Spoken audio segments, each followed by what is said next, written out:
Welcome back, everyone. Ben here with Swift English. I hope you guys had a lovely weekend.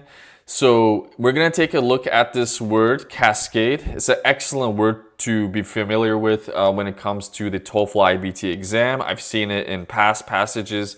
I won't be surprised at all if it were to show up in future ones, so look out for it. So in the general sense, it means a small waterfall, but you could see this word kind of used in other ways as well, which we'll get to in just a moment. So here's just a quick example sentence when it comes to this primary meaning right here. The waterfall raced down, phrasal verb, in a series of cascades. So you had this general waterfall, this main waterfall, and as it was flowing, it basically divided or dispersed into a bunch of smaller ones. Now, this word could be used as a verb, so to pour over, right? Something. The water, so again, you could see that there, cascaded over, so phrasal verb, the rocks.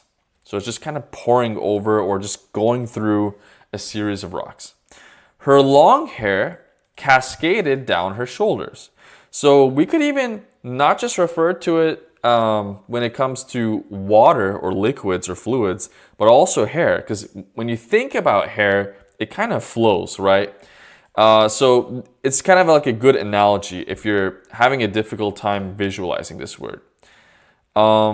Cascade here in a different context. And this is the one I really think you're going to encounter sooner or later in future exams. So they love to use this word when it comes to processes.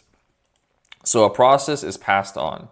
So here's a couple examples for you to be familiar with. Now your blood sugar levels start to rise, so they go up. This is like a cause, something's happening here.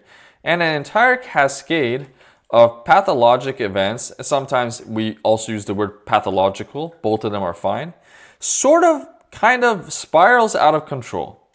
So you have this cause right here, right? Maybe this is a process or a phenomenon. And an entire cascade of pathological events. So this is referring to diseases, right? They spiral out of control. All right. And obviously that's the effect, the result of that. The film's success, again, you have this kind of cause and effect scenario, led to, what's the result? A cascade of independent films. So there was one film, it did really well. And now you have a bunch of these new films that are produced because they were maybe inspired by that really popular film, right? Who knows? That decision led to a cascade of events. So you could see this in a history topic, right? Or something similar. Someone makes some really grand decision, a major one, and it leads to all kinds of consequences. But there's also another situation where this word could be applied, and this is just a concept, cascade effect. So imagine an inevitable, like something that's gonna happen, okay, 100% gonna happen, it's imminent. And sometimes unforeseen, so you can't really predict it, a chain of events because of what, right? An effect, an act, so some kind of action, some kind of decision affecting a system, right? It has some kind of influence on it. So here's a good example sentence involving this concept of cascade effect.